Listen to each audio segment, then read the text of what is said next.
In question number 19, a block of mass m is connected with 3 springs, ठीक है, and they are asking कि if the particle is pushed slightly against the C spring and released, तो इस case में हमें time period बताना है, right.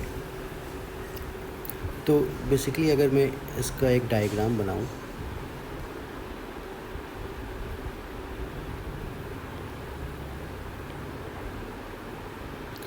अगर हम इस ब्लॉक को x डिस्टेंस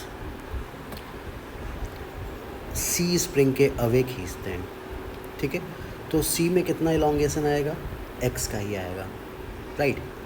और A और B में कुछ कंप्रेशन आएगा, कितना कंप्रेशन आएगा, x इस डायरेक्शन में है, राइट, इधर की तरफ,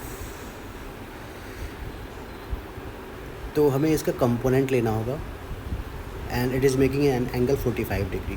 तो A के अलॉन्ग कंप्रेशन आएगा x cos 45 degree which is basically x by √2। Similarly B के अलॉन्ग भी कंप्रेशन आएगा x अपॉन √2 क्योंकि 45 डिग्री एंगल है, ठीक है। तो अगर हम x डिस्टेंस इसको डिस्प्लेस करते हैं तो A में भी कंप्रेशन आएगा x बाई √2 और B में भी कंप्रेशन आएगा x बाई √2 का, ऑल राइट।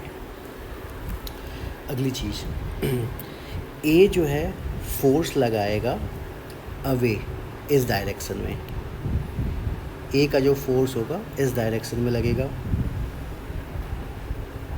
C का जो फोर्स होगा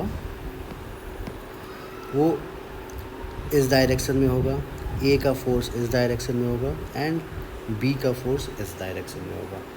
तो बेसिकली हमें इन A और B का जो फोर्स है इसका हमें कंपोनेंट लेना है अलोंग C, क्योंकि ब्लॉक कुछ ऐसे SHM करेगा, राइट। तो लेट्स से FA है, ये है FB, तो FA का हमें कंपोनेंट लेना है अलोंग C और FB का हमें कंपोनेंट लेना है अलोंग C। तो बेसिकली जो रीस्टोरिंग फोर्स होगा ये हो जाएगा हमारा due to force due to A plus force due to B plus force due to C। अब फोर्स ड्यू टू A क्या होगा, K into elongation compression x में, दैट इज़ x अपॉन √2। अब इसका हमें कंपोनेंट लेना है अलोंग C, तो बेसिकली 1/√2 से अगेन हमें मल्टीप्लाई करना होगा।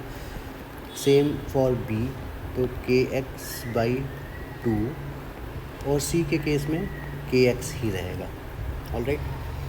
तो जो रीस्टोरिंग फोर्स है बेसिकली माइनस आएगा आगे, क्योंकि ऑब्वियस बात है रीस्टोरिंग फोर्स हमेशा नेगेटिव होता है। So this will be equal to 2kx आ जाएगा, माइनस ऑफ 2kx। तो बेसिकली इसका जो k इक्विवेलेंट आ गया ये 2k के बराबर आ गया।